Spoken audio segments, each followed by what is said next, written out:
გამარჯობა ბატონო უჩა.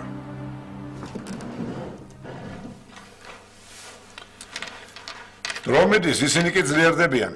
ხო ხედავთ ბატონო უჩა. ისეთ რაღაცებს აკეთებენ, რასაც ერთი წლის წინ სიზმარშიც ვერ გაბედავდნენ. ჩვენ მეგობრებს დევნიან. ოფიცერებს უშვეგენ და აპატიმრებენ. იცი. დრო მათ სასარგებლოდ მუშაობს.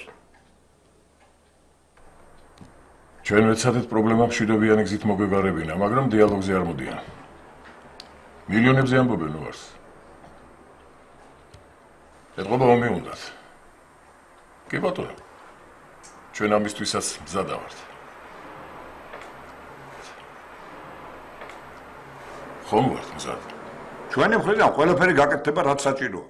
მაგრამ ეს გაურკვევლობა და მოლოდინი ნერვებზე მოქმედებს რა. ხელისუფლების შეცვლა არ არის დიდი პრობლემა. მოსახლეობა მორალურად მზად არის იმისათვის, რომ ტაში თუ არა გაგებით შეხვდეს სნაიპერის გასროლას. თავარია რა მოხდება მერე, როცა ძალაუფლების გადანაწილება დაიწყება. მესმის, ყოფილი მოკავშირეები თავარი მოწინააღმდეგეები ხდებიან.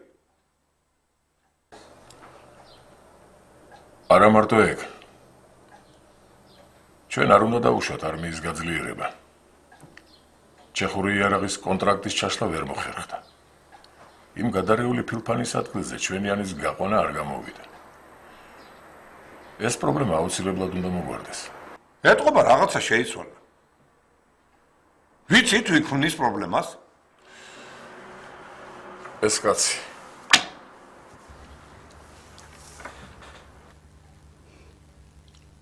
რა სიტყვით? გასაგებია, მაგრამ ეს სხვათან ხადაჯერება.